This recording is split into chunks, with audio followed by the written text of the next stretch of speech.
Bueno, muy buenas tardes a todos. Comenzamos esta segunda mesa redonda que, como veis, se llama Impacto del sistema sanitario en la salud del entorno. Tenemos que tener en cuenta que una implantación efectiva de una estrategia One Health va a tener siempre como objetivo equilibrar y optimizar de una forma sostenible la salud de las personas, la de los animales y la de los ecosistemas. Debemos tener en cuenta que si hablamos de salud humana y de la atención sanitaria a los seres humanos, y según los datos publicados en 2019, se estimaba que si considerábamos como de forma global y a nivel mundial esa actividad sanitaria, generaba un impacto enormemente importante en la salud de los ecosistemas y en la salud animal, ya que sería considerado el quinto país con una mayor agresión climática. Pues bien, en esta mesa vamos a tratar de abordar cuáles pueden ser las consecuencias de ese impacto y, cómo no, pues vamos a abrir una puerta a estrategias para que desde un punto de vista One Health podamos contribuir a prevenirlo y vamos a reconocer la importancia que tienen los abordajes integrales y colaborativos. Para ello, pues invito a que se unan a esta mesa a Rosa Arroyo.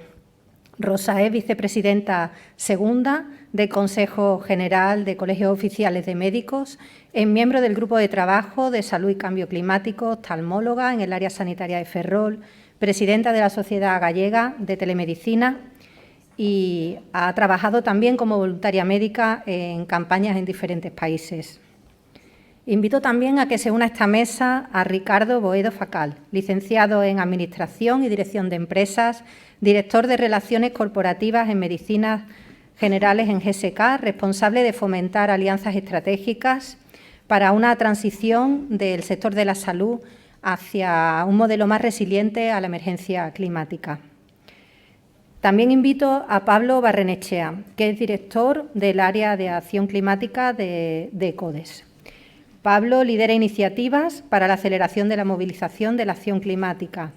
Actualmente es el responsable del desarrollo de la Comunidad por el Clima, que es una plataforma multiactor para implementar con ambición el Acuerdo de París en España. Es jefe de la delegación de CODES en las cumbres del clima, donde participan como observadores de la Convención Marco de Naciones Unidas de Cambio Climático.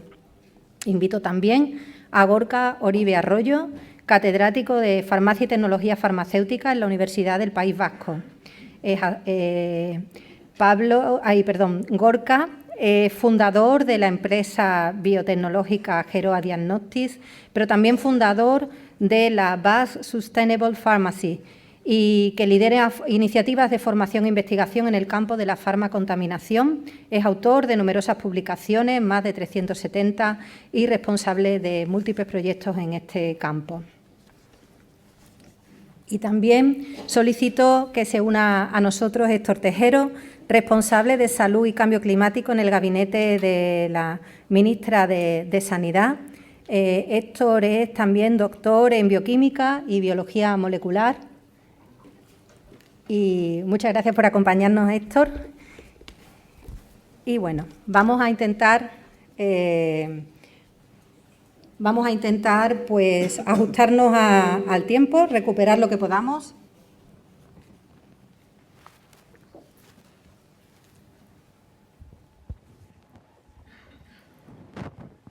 Sin por ello tampoco pues perder intensidad en esta sesión. Bueno, pues vamos a comenzar un poco situando el problema y para ello quería preguntarle en primer lugar a Gorka si nos podías comentar a toda la audiencia pues algunos ejemplos de cómo impacta la actividad del sistema sanitario en el medio ambiente, en los animales silvestres. ¿Qué nos podrías comentar? Bueno, buenas tardes a todos, un placer estar aquí con todos vosotros.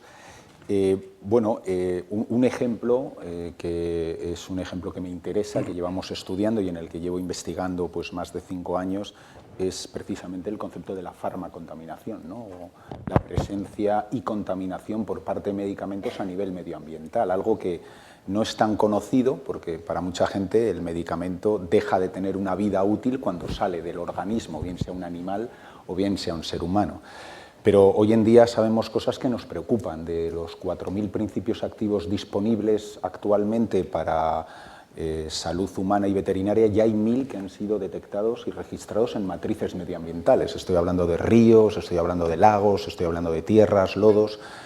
Prácticamente la contaminación es global. En un trabajo que se hizo hace unos años se vio que prácticamente hay medicamentos en casi todos los ríos, incluso en la Antártida se han detectado principios activos y, como tú me preguntabas, pues las consecuencias son muy variadas, ¿no?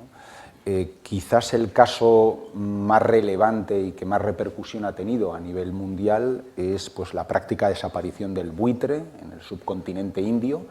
Estamos hablando de un animal que era el más frecuente, el más habitual, uno de los más importantes, ¿no?, numéricamente a nivel del mundo y que prácticamente está en peligro de extinción. Y no ha sido por un microorganismo nuevo, por un patógeno o por un virus, sino básicamente por el diclofenaco, el voltaren, que administrado al ganado, cuando fallecía y los buitres lo consumían, al ser altamente nefrotóxico, pues prácticamente acabó con todo el arsenal, el contenido ecológico de buitres en la zona, dando lugar a que otros animales, como los perros rabiosos, entren en ese círculo, trayendo rabia a zonas de India, especialmente además en zonas donde han desaparecido, ¿no?, los buitres. Pero bueno, los casos son muy variados.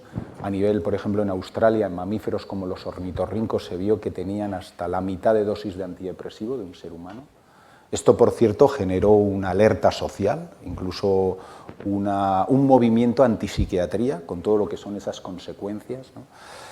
Hay casos, por ejemplo, también muy bien estudiados en peces, donde se ha visto la feminización de peces, o por ejemplo la fluoxetina en los ríos cambia también el comportamiento de los animales, que también está muy bien estudiado, y que les voy a hablar de la resistencia a antibióticos, ¿no?, porque efectivamente entre esos 1000 principios activos hay muchos antibióticos y esa presencia de antibióticos normalmente está ligada a la mayor aparición de genes de resistencia, ¿no? Y no me quiero olvidar tampoco de otro aspecto. La farmacontaminación no solamente es la presencia de principios activos o metabolitos en el medio ambiente, también la contaminación por medicamentos afecta al calentamiento global. Hoy en día sabemos que, por ejemplo, los inhaladores, cuando tienen gases propelentes, pues esos gases propelentes repercuten de forma negativa también, ¿no?, en este caso, ¿no? Luego probablemente Ricardo nos hablará de ello, pero bueno, creo que en España el año pasado pues hubo un uso de unos 16 millones de inhaladores con propelentes y esto supuso verter al medio ambiente cerca de 400.000 toneladas de CO2. Prácticamente cada vez que se utiliza uno de estos inhaladores se contamina como un vehículo de 300 kilómetros, ¿no?, conducido. Por lo tanto, como podemos ver, existe un problema y de cada uno de estos ejemplos que les he compartido uno puede sacar perfectamente ese ciclo One Health, porque antes o después aumenta nuestra morbilidad o repercute en nosotros en forma diversa. Muchas gracias, Gorka. Pues como ven, hay múltiples ejemplos de realmente lo que es este ciclo. Y Rosa, creo que tú a lo mejor nos podías aportar algunos ejemplos más y sobre todo cómo todo esto se nos devuelve también en efectos para la salud humana, ¿no es así? Pues muchas gracias también por ofrecernos esta oportunidad, la Alianza Médica contra el Cambio Climático. Realmente, justo tu pregunta, es el objetivo más ambicioso que tenemos desde la Alianza. La Alianza está constituida por todos los colegios de médicos, el Consejo General y las sociedades científicas. De momento tenemos 18 sociedades adheridas, pero esto es progresivo. O sea que imaginaos, representamos a más de 300.000 colegiados, entre activos y jubilados, ¿no? Entonces, ya desde hace tiempo, nadie, en principio, si vas a las fuentes de la evidencia, nadie tiene duda de los efectos del cambio climático en la salud, pero esto ya desde 2015, el Lancet Countdown, la editorial que hizo el New England de medicina, también en el 2021, y la propia COP28, que por primera vez en 28 años pues, ha tenido un día dedicado a la salud.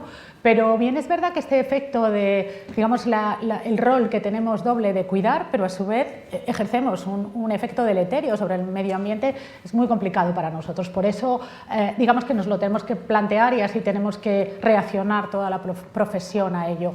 Tú misma, alguien comentaba, tú en la introducción decías que el sistema sanitario, bueno, tengo dificultades con la palabra después de la conferencia de Villanueva, pero el sistema sanitario representa aproximadamente el 5% de la emisión de los gases de efecto invernadero, ¿no? Creo que eso es lo que se maneja en los datos, pero es que puede ir desde el 4% del NHS, que están muy concienciados, como hasta el 10% en Estados Unidos, ¿no? O sea que que tenemos un amplio margen de mejora. También has dicho que podríamos ser el quinto país más contaminante y quería recordar unas palabras que María Neira, la directora de Salud Pública de la OMS, nos dio en uno de nuestros foros, que decía que el Acuerdo de París había sido un auténtico acuerdo de salud pública, es decir, que va más allá de los acuerdos que hay entre los países. Entonces, quisiera centrarme un poco para que veáis en algunos ejemplos de lo que hacemos en nuestra práctica diaria, es decir, vivimos y practicamos la medicina, yo podría definirlo como un poco por encima de nuestras posibilidades. Estamos agotando los recursos. Para mí, que llevo 36 años en el ejercicio profesional, he visto que se produce un aumento de los empaquetados, de los dispositivos de un solo uso, falta de segregación en la recogida de los residuos, que a veces con la excusa de que están contaminados o que podrían estar contaminados biológicamente no se hace caso a eso, todos tiramos inmediatamente todo lo que hay, y eso es algo muy importante que ya la Sociedad Española de Medicina Preventiva y Salud Pública, bueno, y Gestión Sanitaria, que ahora es muy larga el nombre, ellos ya nos avisan muchísimos, pero es que realmente ellos han sido los que en principio han tomado unas determinaciones para que toda esa esterilización vaya disminuyendo, la ropa también, todo esto. Entonces, muy importante consumir menos, también reciclarlo, también reutilizarlo, que eso es fundamental. Y algunos ejemplos más os puedo poner, por ejemplo, la SEDAR, que es la Sociedad Española de Anestesia y Reanimación, ha colaborado activamente en un documento de la Unión Europea para los efectos que el propio ejercicio de la anestesia tiene. El propofol, por ejemplo, es muy contaminante de las aguas, sobre todo de los ecosistemas acuáticos. Las técnicas de anestesia a altos flujos, inhalatoria a altos flujos, también son bastante contaminantes. La SEDAR, en ese sentido, lo que propone a la Unión Europea no es prohibir, porque no nos parece que sea el medio, porque sobre todo nosotros tenemos que velar por la calidad y la seguridad de la atención que damos a los pacientes, pero sí que sugiere que por lo menos se use en unas condiciones limitadas y que se forme a los profesionales para que así sea, y sobre todo, si obviamente hay que usarlo, recapturarlo, por ejemplo, que es una solución a ello. De los inhaladores poco voy a decir, que aquí hay más gente que es con ello, pero sí que me llamó la atención que AEMS y la SEPAR, que es la Sociedad de Patología Respiratoria, en sus webs indican cómo reciclar los inhaladores. Bueno, pues el estudio AIRE de AEMS dice que menos de la mitad de los pacientes reciclan el inhalador o los cartuchos, o sea que estamos también con mucho amplio margen de mejora. Yo soy oftalmóloga, pues os voy a poner mi ejemplo, que ya lo dije en otros sitios. Antes de empezar la cirugía de la catarata, llenamos un cubo de este tamaño solo de abrir las cosas, antes de que pase el paciente, que no está contaminado. Y yo esto lo llevo, bueno, es algo que me lleva preocupando desde hace mucho tiempo. Se estima más o menos que el quirófano, los residuos de quirófano, los efectos, la emisión de gases de residuos, de huella climática de los quirófanos son el 25% de la que producen los hospitales. Es mucho. La cirugía de la catarata es la más frecuente, con diferencia, que se hace de todas las cirugías en el mundo. Entonces, ahí generamos una serie de micro y nanoplásticos que, bueno, ¿para qué os voy a contar? Incluso hay estudios ahora por parte me parece que es de IS Global, está haciendo estudios sobre cuánto tiempo permanecen en el medio, que puede llegar a ser decenas de años, y sobre todo que además, esto no quiero que lo toméis como una evidencia, es solamente lo que se está investigando, si tiene efectos inflamatorios, cancerígenos o neurotóxicos, o sea que tenemos ahí algo que puede un poco amenazar. Y por poneros algún ejemplo más, pues los nefrólogos, el que ahora es el presidente de la Sociedad Española, está muy concienciado con este tema. Con Beatriz tuvimos una entrevista con él hace muy poquito, entonces habla de la green diálisis, porque hay millones, bueno, por un lado, justo el cambio climático está afectando a la enfermedad renal crónica, que se beneficia de la diálisis, la hemodiálisis o la peritoneal. Justo acaba de comentar también alguno de los ponentes a ese respecto, la hemodiálisis es con mucho la más frecuente, pero también la que más daño produce. Pero es que puede generar hasta un 60% de agua que podría ser, o sea, es un agua tremendamente pura, y ese agua se tira. Y se podría utilizar, o sea, lo está diciendo un nefrólogo, y ese agua se podría utilizar pues para la lavandería, para los jardines, para los propios equipos de esterilización, muy pura, es totalmente eso. O sea, que hay montones de situaciones que nosotros estamos agrediendo al medio ambiente y que tenemos la responsabilidad, además la responsabilidad ética. Ética porque ya nuestra Comisión de Deontología ha hecho un informe al respecto sobre la responsabilidad de los médicos con la sostenibilidad medioambiental, y que parece que si lo decimos nosotros, pues no queda tan mal como si lo dicen los políticos, que parece que solo quieren ahorrar, pero pero es la verdad y no es eso ni muchísimo menos. ¿Qué más os diría? Pues la Sociedad de Radiología, que comenta que los residuos de un hospital, el 80% de los residuos farmacológicos es el yodo que utilizan para múltiples técnicas. Las sociedades de, por ejemplo, la de oncología radioterápica, que si se sustituyen los aparatos que tenemos ahora, pues serían mucho más respetuosos con el medio ambiente y además evitarían muchas visitas de los pacientes por una radioterapia fraccionada. Bueno, todo esto que os cuento está recogido en los webinares que hacemos en el observatorio, en el grupo de trabajo de salud y cambio climático, y están todos en abierto, por supuesto. Y esto por deciros, ya voy a acabar, los ejemplos directos, pero de los indirectos sabéis que somos una profesión que tradicionalmente nos lo estudiamos en los libros, bueno, ahora en los digitales, pero sino que también tenemos, bueno, pues nos juntamos en los congresos, hacemos cursos, lógicamente, que son también de adquirir competencias, y ese impacto indirecto que hacemos es altísimo. Entonces tenemos que empezar a pensar cuál es nuestra huella de carbono cada vez que desplazamos a un montón de congresistas a los lugares. Y no digo más porque tengo que ser concisa. Muchas gracias, Rosa. Yo creo que ya ha quedado planteado gran parte de ejemplos del problema al que nos enfrentamos, pero una vez planteado el problema, me gustaría saber posibles soluciones o algunas medidas que pudiéramos tomar. Ricardo, creo que tú podías contarnos algunas medidas que se pueden tomar para reducir este impacto ambiental. Sí, bueno, primero muchas gracias a Maite por hacerlo posible, que yo creo que es fundamental, igual que la Alianza Médica Climática y cualquier tipo de iniciativa que promueva este paso a la acción para luchar contra el cambio climático, para reducir el uso de agua o inclusive el de residuos.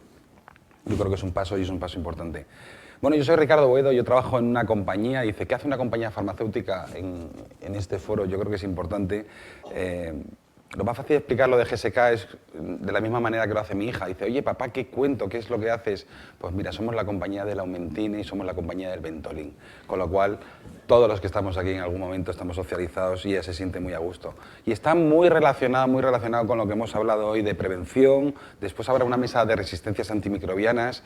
La verdad es que yo me voy a centrar fundamentalmente en el cambio climático, en la descarbonización, porque hemos hablado de cómo hacerlo, de qué es lo que está pasando. Aquí hay una frase que utiliza Petros mucho, que dice, aquí está empezando a hacer mucho calor. Eso está basado en una evidencia científica. El cambio climático, dice OMS, Lancet, que probablemente no, sin lugar a dudas, sea la mayor amenaza del siglo XXI para la salud humana. Es un problema de salud pública. Después seguramente está Héctor aquí. No quiero... lo malo de hablar 4 personas que nos gusta el mismo tema es que normalmente nos vamos pisando un poco los temas, ¿de acuerdo? Pero fundamentalmente a lo que quiero llegar es como un sector que como decía Rosa, está preocupado por proteger y promover la salud de las personas, fundamentalmente con ese principio, ese juramento hipocrático de no hacer daño, más salud y menos daño, no tenga en cuenta su propia huella climática. Muchas veces es por desconocimiento. El ejemplo, además, decía Rosa, que no lo ha dicho, y no sé si lo va a decir después, pero creo que en España se dan 1 millón de consejos médicos. Un millón de consejos médicos al día. La capacidad de influencia de este sector en la población es sumamente importante. Nosotros también, por otra parte, me gustaría recapitular con la prevención. Nosotros somos una compañía de la prevención, creemos que la mejor forma de adelantarse a la enfermedad es prevenir, y lo que estamos haciendo aquí es prevenir. Con las emisiones, automáticamente no nos damos cuenta, pero todo lo que estamos emitiendo se va acumulando y nunca vamos a volver hacia atrás. El año pasado la temperatura superó el famoso 1,5 grados de los Acuerdos de París, por primera vez. Por primera vez superó el 1,5 grados. Esto quiere decir de que esto está pasando, está ocurriendo, y de alguna manera todos tenemos que tomar acción y todos estamos involucrados y todos nos corresponde una parte alícuota. Siempre nos dicen, como decía Rosa, que el 5% de las emisiones provienen del sector de la salud. Eso equivale a 514 centrales eléctricas de carbón. Eso es una auténtica barbaridad. En España creo que, no sé si nos quedan 2 o 3. Nos quedan muy pocas, luchamos para ello, pero sin embargo seguimos emitiendo. Es verdad que a más salud, mayor huella de carbono, pero sí que existe una posibilidad de más salud si nos preocupamos en descarbonizar los sistemas sanitarios, en obtenerlos. Yo me voy a centrar en un ejemplo muy sencillo, ya que he nombrado el Ventolin y mis compañeros también han nombrado los inhaladores. Es paradójico que en España Dice el IS Global que ya muere más gente por calor que por frío y fundamentalmente afecta a las personas con patología respiratoria y mayores de 65 años. Y están cambiando los patrones. Es paradójico que además los tratamientos que se utilizan para estos pacientes contengan un gas, un propelente, que casi todos los que estamos aquí lo conocemos, que tenga una huella de carbono el equivalente a 28 kilos de CO2. Esto es muy difícil de entender, pero es muy fácil si lo comparamos con un coche que está dando vueltas a la M30. Es aproximadamente, un dispositivo de estos presurizados emite exactamente la misma huella de carbono que un coche que da 30 vueltas a la M30 o hace un recorrido entre Madrid y Albacete. Si lo ponemos en el conjunto de España, porque esto puede ser mucho o es poco, en España se consumen unos 36 millones de este tipo de inhaladores. 36 millones, de los cuales el 55% son en este formato. Si los comparamos con los vuelos domésticos, en España, que está la duda, está el debate planteado de si hay que dejar de utilizarlos porque existe una alternativa viable, los aviones emiten en torno a las 300.000 toneladas cada año, 300.000 toneladas, una auténtica barbaridad. Los inhaladores están en torno a las 440.000 que nos comentaba antes Gorka. Existen alternativas que son viables, no todos los pacientes lo pueden utilizar, pero sí la gran mayoría. En España, si lo comparamos con países del norte, de países como Suecia, como Noruega, como Alemania, tan solo se utiliza el 10%. Existe una posibilidad de ir reduciendo y entre todos yo creo que lo podemos ir haciendo. Existen alternativas en polvo seco que además tecnológicamente es una tecnología responsable, con el paciente, es una tecnología que promueve resultados en salud, mayor adherencia, que tienen todas las compañías farmacéuticas, pero solo tenemos que cambiar el chip y tenemos que buscar la colaboración también con autoridades sanitarias, con sociedades científicas, de acuerdo, que nos ayuden a todos a recomendar un uso más responsable de este tipo de tecnología. Pues muchas gracias, Ricardo. Pablo, yo creo que tú también nos puedes poner algunas medidas adicionales y sobre todo me gustaría que nos contaras ejemplos de colaboración entre diferentes instituciones, porque yo creo que esto es fundamental para sacar todo esto, para encontrar alguna solución a este problema. Bueno, es que se ha dicho ya, lo habéis dicho todos, ¿no? Todas. En realidad el cambio climático es un reto, pero es un reto que tiene que enfrentar la sanidad y el sector sanitario, porque es un reto de salud pública, ¿no? Pero también es un reto para los propios servicios sanitarios, porque suponen el 5% de las emisiones globales. Se habla de nuestra sociedad, sería el quinto país del planeta en emisiones, y este doble reto es muy relevante. Nosotros desde Sanidad por el Clima nos enfrentamos y nos basamos en dos cuestiones fundamentales para acercarnos a este reto, ¿no? Por un lado, el Plan Estratégico de Salud y Medio Ambiente, el PESMA, y lo que está planteando con las medidas y su primer plan de actuación para poder calcular la huella de carbono y entender dónde se están generando las emisiones en el Estado español en el sector sanitario.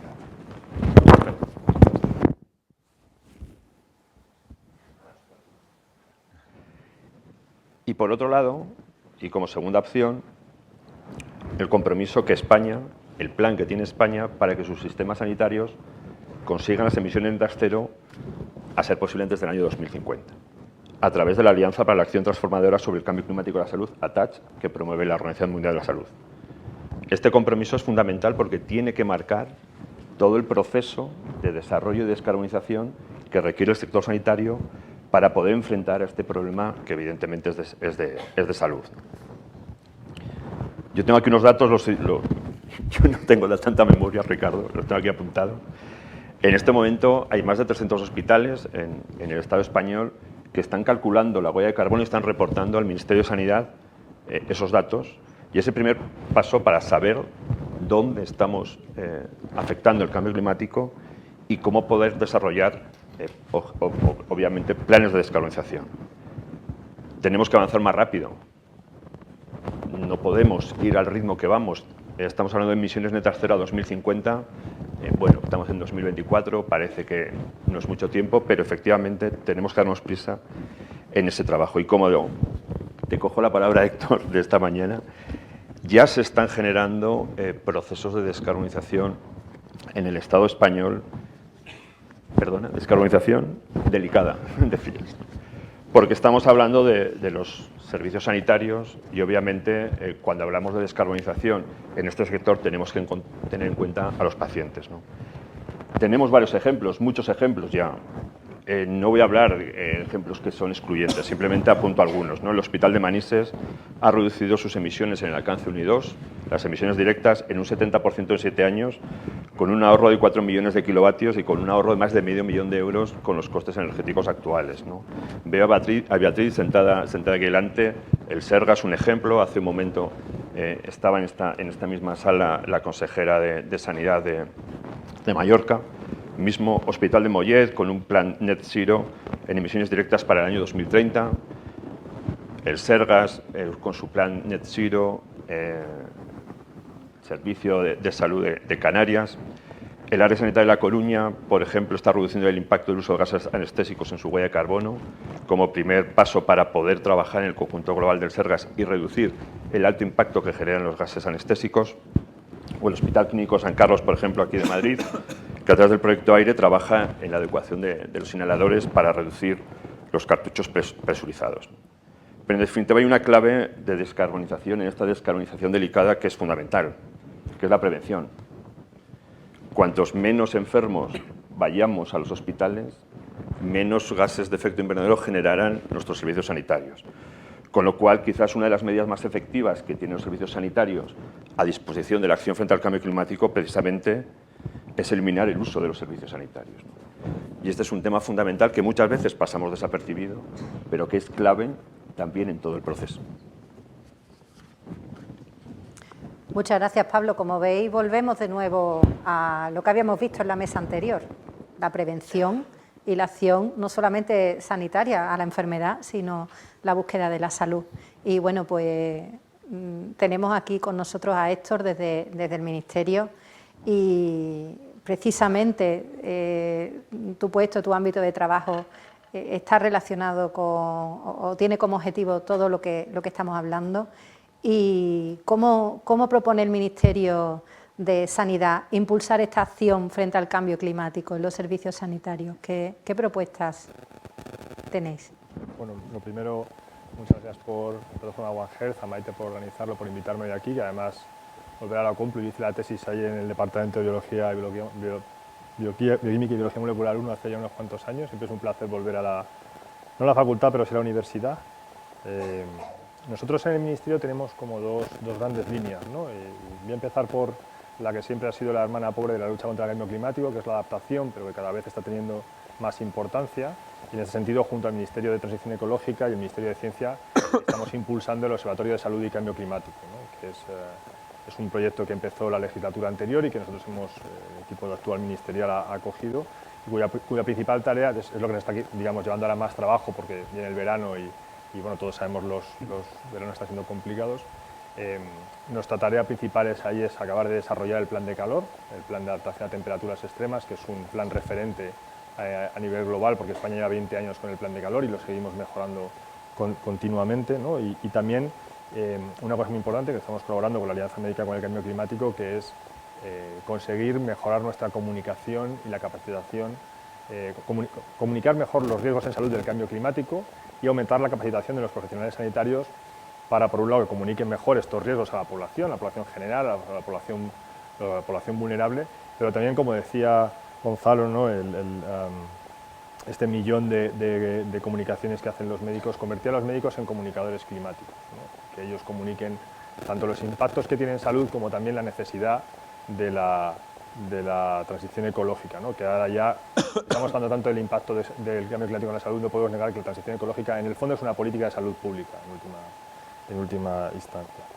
Y por otro lado, quizá más acorde con la mesa que tenemos hoy aquí, tenemos el plan de descarbonización de los centros sanitarios, ¿no? Que es un compromiso que se adquirió al final de la presidencia europea, adquirió el Gobierno de España, y que estamos poniéndolo en marcha ahora, y que yo diría que tiene tres patas, ¿no? En primer lugar, como ha comentado Pablo, es medir qué está pasando en el sistema sanitario, cuál es la contribución del sistema sanitario al cambio climático y, por supuesto, también a la contaminación de fármacos y también de residuos, que son quizá los tres grandes impactos ambientales de un sistema sanitario, porque en realidad, aunque estimamos que está en torno al 5%, en España con certeza no lo sabemos, porque no se ha medido, ¿no? No se ha medido exactamente. Entonces, bueno, como decía Pablo, con colaboración con Sanidad por el Clima, la Subdirección General de Salud Ambiental, que es un equipo magnífico en el Ministerio, Marian, Covadonga, Margarita, pues están trabajando con los hospitales recogiendo ya más de casi 300 hospitales su huella de carbono en los alcances 1 y 2, ¿no? Que quizá no es la parte mayoritaria, porque luego seguramente entraremos que hay una parte muy importante del efecto de los fármacos del material sanitario, es quizá la mayor huella de carbono, por lo que sabemos de otros sistemas sanitarios, el mayor impacto, pero es importante y es donde podemos actuar más fácilmente, ¿no? Lo que contamina directamente los sistemas sanitarios o por bien directa a través de su consumo energético. Ahí el papel de Sanidad por el Clima ha sido clave, desarrollando una calculadora de huella de carbono adaptada a los centros sanitarios, que tienen particularidades que no tienen otro tipo de centros, ¿no? Y particularmente pues, los inhaladores, que están siendo como los protagonistas de la tarde, pero también los gases anestésicos, etcétera, ¿no? Y otro tipo de cuestiones críticas de hospitales. En segundo lugar, la segunda pata de este plan que queremos hacer es una aproximación basada en soluciones, ¿no? ¿Qué está funcionando ahora mismo? Porque lo que está pasando ahora mismo en España es que yo creo que como en ausencia de un plan estructurado de descarbonización o de economía circular del sistema sanitario, pues hay muy buena gente que está haciendo cosas, ¿no? Pues por interés, por su convencimiento, pero que en cada uno de sus sitios. Sale el ejemplo del Sergas, que está aquí Beatriz, sabemos que el Hospital de la Paz también está haciendo cosas muy interesantes en su laboratorio clínico, a través de las certificaciones ISO, Manises, Mollet. Y lo que tenemos que hacer, sabéis que nuestro sistema sanitario tiene esa gran ventaja, es un sistema descentralizado, apegado al territorio, pero también el Ministerio tiene esa función de coordinar, ¿no? Y nuestro papel en yo creo, es simplemente,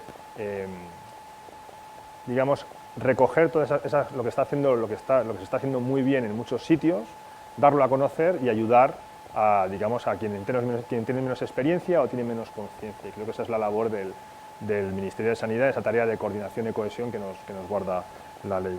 ¿El objetivo cuál es en el último término? Pues yo creo que hay una cosa que, una vez que sepamos cuánto contaminamos y cuáles son las maneras que tenemos más adecuadas de contaminar en sentido amplio, ¿no? Y las maneras más adecuadas de solucionarlo, pues que llevarlo a la ley, ¿no? Las leyes, digamos, no hacen magia, pero sí marcan señales. Y yo creo que la ministra se comprometió en el evento ATACH a impulsar un cambio normativo en las diferentes leyes fundamentales del sistema sanitario para que se recoja la necesidad del sistema sanitario de estar adaptado al cambio climático y descarbonizado antes de 2050.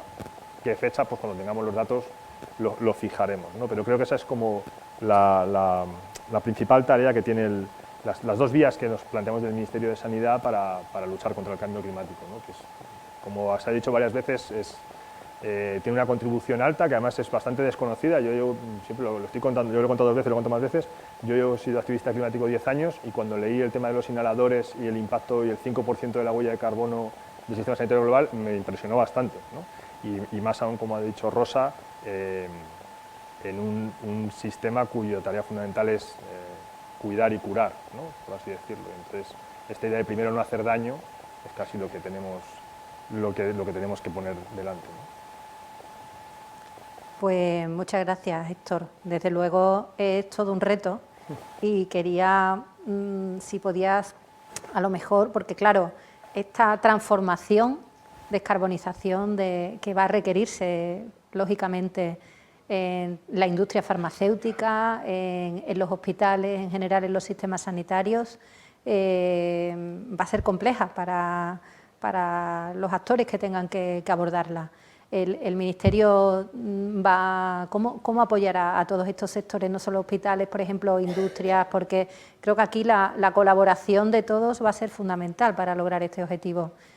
¿Cómo se puede apoyar?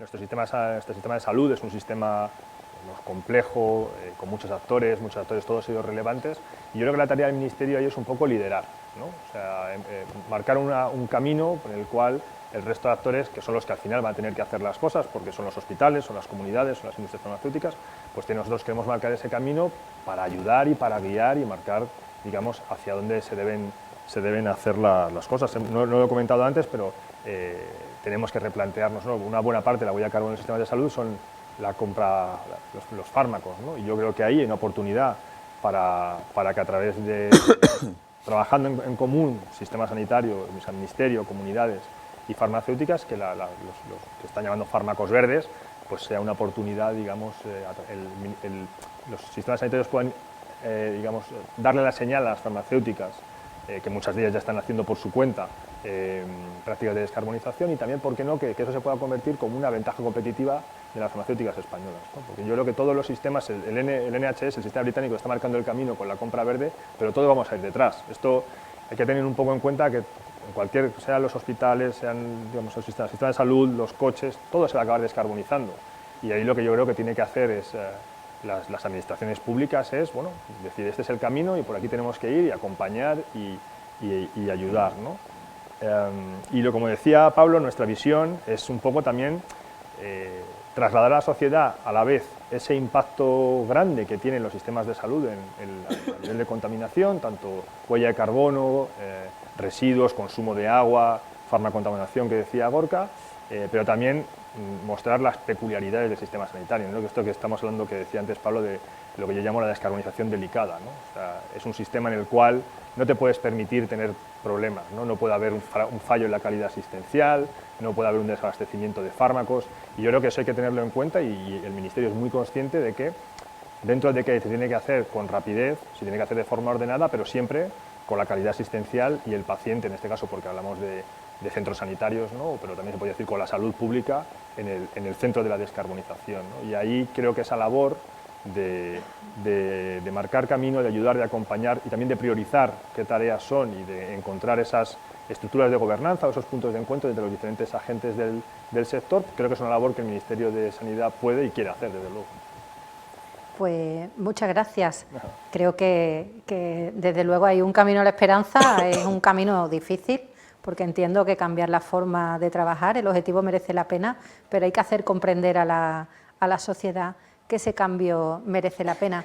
Y en esto va un poco el sentido de la siguiente pregunta. ¿Con qué sectores, con qué otros sectores sería necesario colaborar para abordar de forma más efectiva esto que realmente se convierte en un problema de salud pública? Lo genera la acción sanitaria, pero no, se nos devuelve en forma de problema de salud pública. Pablo, ¿tú qué nos planteas? ¿Qué colaboraciones crees que son ahí fundamentales? Bueno, ya lo he dicho varias veces, ¿no? Para nosotros, Carlos Cabrera, cuando dice los médicos somos influencers, con un catalizador muy relevante del cambio, ¿no? Que es la salud. Para mí esto es fundamental, ¿no? Y en realidad ya hay una colaboración desde el sector sanitario con la protección del medio ambiente, ¿no? Y es fundamental porque cuando hablamos de la acción frente al cambio climático hablamos de dos cuestiones fundamentales, de cambio tecnológico, pero también de cambio cultural, que muchas veces se nos olvidan, porque tenemos este optimismo tecnológico exacerbado en el que es lo único que va a solucionar el problema del cambio climático. Pero necesitamos a esos médicos que lancen esos mensajes de acción climática también. Y este es un cambio muy relevante que incide en cuestiones como las que comentaba hace un momento Ricardo con los inhaladores, ¿no? Necesitamos a la ciencia que analice los problemas y busque las soluciones. Necesitamos a la industria sanitaria y a sus equipos de investigación que escale estas soluciones para que sean operativas. Necesitamos a las asociaciones, a los colegios profesionales para que validen y difundan estas necesidades. Hasta aquí estaríamos en la parte tecnológica quizás, ¿no?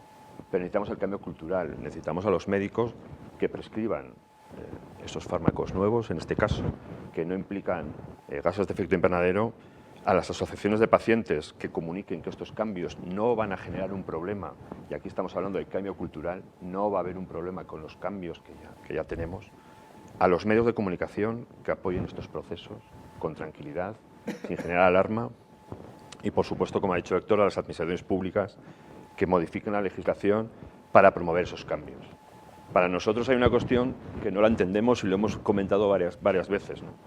España tiene un compromiso para que sus servicios sanitarios sean emisiones netas cero y el Plan Nacional Integrado de Energía y Clima no lo integra. Con lo cual, ¿no le estamos dando valor o le estamos dando valor, ¿no? La ley no lo soluciona todo, pero la ley a veces es muy importante, ¿no? Nosotros contribuimos desde Sanidad por el Clima en este modelo de colaboración entre sectores. Nosotros no somos médicos, no venimos del ámbito sanitario, pero sí del ámbito ambiental. Y desde Comunidad por el Clima lo que buscamos es una alianza público-privada con la administración, con la empresa, con los profesionales, para ayudar al sector sanitario, al sector de la salud, a implementar con ambición el Acuerdo de París sobre todo en el Estado español, ¿no? Y cuando hablamos de ambición en el marco del Acuerdo de París, hablamos de ese límite del 1.5 que sobrepasamos algunos días el año pasado, sea el límite que efectivamente no sobrepasemos a final de siglo en el planeta, como marca el Acuerdo de París, y con la contribución y con la ayuda para la implementación de esas emisiones netas cero, que es un gran reto que requiere estas colaboraciones multidisciplinares, porque si no, en realidad va a ser muy difícil. Necesitamos sumar y no restar. Nosotros ayudamos desde Sanidad por el Clima a la acción climática del sector sanitario, visibilizamos la acción climática del sector sanitario a los pioneros, a los que ya están actuando para que sean movilizadores de otros, que también creemos que en este momento es fundamental. Muchas gracias. Bueno, pero queremos dejar también algunos ejemplos optimistas. Yo a Gorka le había pedido que nos buscara algunos ejemplos de éxito de algunas intervenciones y ¿qué nos puedes contar? Bueno, pues muy brevemente, a ver, estoy muy de acuerdo un poco con todo lo que se estaba exponiendo y con lo que decía Pablo, ¿no? Muchas de estas iniciativas que, entre comillas, ¿no?, se pueden denominar como exitosas parten de esa multidisciplinaridad, ¿no? Porque si hoy estamos en un evento donde estamos hablando de One Health y donde integramos de verdad diferentes disciplinas, las soluciones tienen que venir también por ahí, ¿no? Por ejemplo, en el ámbito que les estaba hablando previamente, ¿no?, en esa contaminación medioambiental por medicamentos, que por cierto es íntimamente, ¿no?, ligada al concepto de One Health y pone en peligro también los objetivos de desarrollo sostenible, pues hay 2 o 3 iniciativas internacionales. Por ejemplo, me gusta la que ha desarrollado el gobierno de Países Bajos, o la que se está desarrollando en Inglaterra y en Escocia. La zona escocesa se están haciendo iniciativas muy interesantes. Bueno, cada una tiene su nombre, ¿no?, pero vienen un poquito, por cierto, algunas de ellas integran el concepto One Health y lo que vienen es un poco a conectar profesionales, diferentes, digamos, expertos también en el ámbito público y privado que giran en torno, pues, efectivamente al medio ambiente, a los medicamentos, al agua, ¿no?, porque todo lo que es epidemiología basada en aguas residuales está muy ligado a estos aspectos y que sobre todo quieren pues innovar, mejorar un poco todo lo que es este ámbito y uso, porque una cosa que es importante, y estoy de acuerdo un poco con lo que decía Héctor, nada de lo que yo les he aportado viene en contra del medicamento, ¿no? Precisamente yo como farmacéutico defiendo totalmente, ¿no?, su función preventiva y terapéutica, es simplemente ver una cara B que existe y que también tenemos que abordar, ¿no?, para promover una farmacia sostenible y tener medicamentos quizás en el futuro más verdes, que sean igualmente eficaces y seguros, pero que además sean sensibles con el medio ambiente.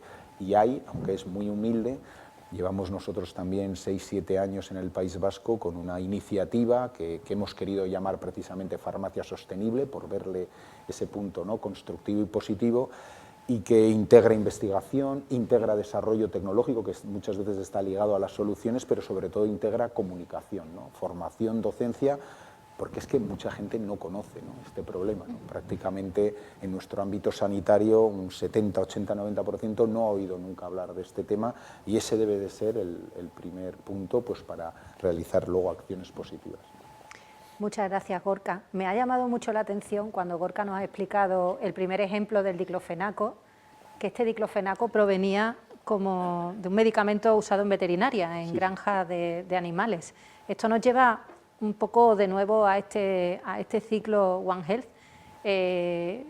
Mucha de la perspectiva que estamos viendo aquí proviene de la salud humana, pero la atención a la salud animal también va a generar todo este tipo de impactos, ¿no? Lo quería señalar como punto que creo que es fundamental, que no podemos olvidar también esos medicamentos veterinarios que ya creo que deben ser tenidos en cuenta. No sé, a lo mejor, Ricardo, que me hace señas, sí que tú nos querías comentar algún ejemplo más de éxito que sabía que estabais llevando. ¿Se escucha? Sí, se está escuchando, ¿no? Nada, en referencia a eso, que se habla mucho del desplazamiento de vectores y demás, empezamos a ver cómo el calor, cómo la temperatura va subiendo. Esto, lo decía Héctor muy bien, la adaptación, que es la gran olvidada, nos vamos a tener que ir adaptando a unas circunstancias, van a aparecer enfermedades que creíamos que estaban erradicadas. Entonces, para eso, nosotros lo que estamos haciendo en España, la verdad que lo que se está haciendo es un ejemplo también. Muchas veces no ponemos de relieve, parece a veces que vamos a rebufo, pero hacemos cosas que están muy bien. Tenemos un centro en investigación, en investigación y desarrollo en salud global aquí en Tres Cantos, lo tenemos aquí muy cerca, donde se investigan enfermedades prevalentes en países en vía de desarrollo, resistencia a antimicrobianas, fundamentalmente malarias, enfermedad de Chagas, leishmaniasis, tuberculosis, enfermedades que son prevalentes en países que no pueden invertir en investigación, en desarrollo e inclusive en los programas para después aplicarlo. También tenemos un Open Lab Foundation donde se investigan enfermedades prevalentes en este tipo de países infecciosas fundamentalmente. Tenemos actualmente una vacuna para un parásito, de acuerdo, que provocaba hasta ahora la muerte de 600.000 personas, fundamentalmente en niños menores de 5 años y embarazadas, con lo cual ese tipo de investigación se hace aquí. España sí que se está preocupando, España está viendo cómo los investigadores y demás empiezan a aparecer casos de dengue y demás. La vacuna de la malaria, famosa Mosquirix, que ha salido, que se está utilizando en Ghana, en Malawi y se va a utilizar en 9 países más, ha salido de España, ha salido de aquí al lado, ¿de acuerdo? Con lo cual tenemos que estar también orgullosos con este tema. A mí me gustaría cerrar con el tema de las alianzas, pero fundamentalmente con un concepto que, como decía y como decíais todos, al final tenemos que buscar prescriptores de acción contra el cambio climático. Ya no solo... siempre se nos dice que si yo solo el 0,01, el 0,02, yo no trabajo ni en el sector de la energía, ni en el del transporte, ni en el de la construcción. Trabajo en este sector que tiene un 5%, provoca un 5% de la huella de carbono y mi esfera de acción es esta y yo creo que esto es lo que tiene que hacer cada uno, coger su parte alícuota e impulsar a los demás. Yo creo que el ejemplo mueve montañas y al final... Hablan de aquí al año 2050. Yo creo que nos tenemos que plantear objetivos anuales, bianuales, ¿de acuerdo? No pensar en dentro de 25 años, yo creo que podemos conseguir cosas y es un ejemplo. La población, el 83% de las personas, leí el otro día, no compraría a una empresa que contaminara, ¿de acuerdo? Con lo cual, existe una concienciación colectiva, lo único que tenemos que saber todos y si no empujar al que está al lado en el cómo hacerlo. Y estoy de acuerdo que la adaptación consiste en ir pensando cómo lo vamos a hacer y en prevenir. Yo creo que estamos a tiempo, lo que tenemos que ser conscientes de que no estamos ayudando a un tercero, esta sensación de que ayudamos al planeta, a ese tercero, estamos haciendo un bien.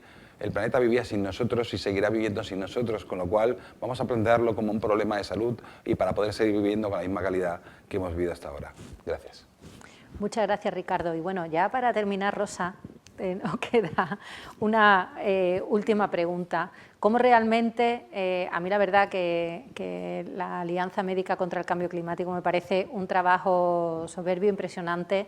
Realmente esto cómo se traslada luego a que eso mejore la salud pública, si nos puedes indicar aspectos concretos que estéis trasladando o bien a los médicos, acciones concretas que nos dejen también, terminemos con este optimismo para embarcarnos todos en este trabajo tan complicado que nos queda en unos años, porque es un cambio de mentalidad importante. Pues sí, yo lo primero quiero dar las gracias al doctor Pedro Cabrera, es neumólogo, es el presidente del Colegio de Médicos de Las Palmas, es un entusiasta, pero un entusiasta patológico de este tema y él dice una frase que yo quería transmitiros que era los pacientes, que son nuestros aliados y la sociedad nos tienen que ver preocupados y ocupados.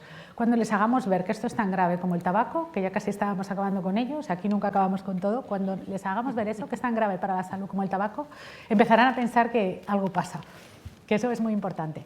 Te contaría ejemplos también de cosas que se han hecho desde las sociedades científicas, que claro, es lo que representa también las competencias y desde los colegios, por supuesto.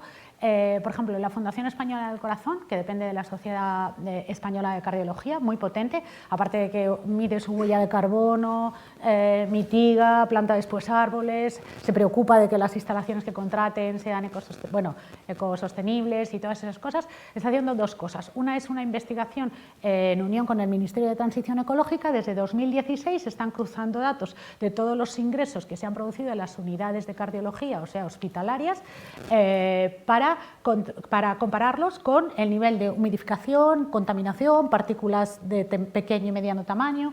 Todo eso lo están haciendo para traer conclusiones y resultados, probablemente para este año, que va a ser fundamental ya para decir esto es lo que hay, porque aunque aunque bueno, vosotros lo sabéis, pero no solo en la sociedad, es que entre nuestros propios compañeros tenemos escépticos también para este tema, porque es verdad que hay cifras y contaminamos y todo esto, pero el día a día nuestro es duro, ¿eh? Tenemos que trabajar mucho, tenemos que estar en la clínica, tenemos que atender cosas. Entonces, bueno, pues las ENFIC, por ejemplo, los médicos de atención primaria que están tan desbordados ahora por lo que está pasando, sin embargo, ellos tienen un comité de sostenibilidad permanente, me han hecho un documento precioso y súper breve, que es lo de qué hacer y no hacer en salud planetaria, y ahí dicen muchas cosas, pero muy importantes, el consumo de proximidad, todo eso, pero claro, también tenemos que apoyarnos en instituciones pues como los ayuntamientos. Mucho quieres descontaminar a lo mejor un sistema de salud o un hospital, pero luego resulta que, y no os voy a decir cuál, aumentan las plazas de parking, ¿no? Lo que tienes que hacer es con el ayuntamiento que hagas un transporte que no te cueste llegar 1 hora cuando lo puedes hacer en 7 minutos en coche. Entonces, eso es lo primero que hay que hacer, no aumentar las plazas de parking. Parece muy sensato, ¿no? Que es lo que decía algún otro ponente. También, por ejemplo, la Fundación Española del Corazón lo que hace es dar un sello a ciudades cardiosostenibles, o sea, cardioprotegidas, por supuesto, para las paradas cardíacas, pero cardiosostenibles, y las ciudades se esmeran mucho en que así sea. Y luego el Colegio de Médicos de Córdoba pues hace un certamen de pueblos saludables, que todavía es hasta mejor, porque esto también estimula a los pacientes y a los médicos, bueno, pacientes que ya todos los pueblos, es muy complicado acceder a tener ese marchamo de pueblo saludable, y ellos lo hacen y se esfuerzan, o sea que hay muchos ejemplos de gente que está actuando muchísimo.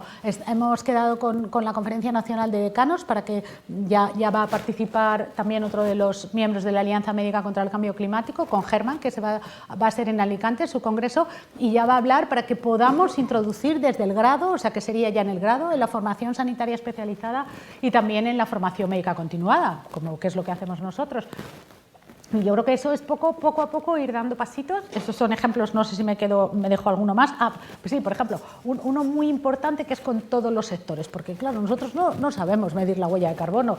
Necesitamos también, o bueno, no sabemos, aunque tenéis una herramienta, no es tan sencilla para los que hacemos otro tipo de cosas, ¿no? Pero sí que ahí necesitamos todo el apoyo posible, también en la formación, y en eso yo creo que vamos a colaborar con el observatorio, fuimos a la presentación y estamos ahí.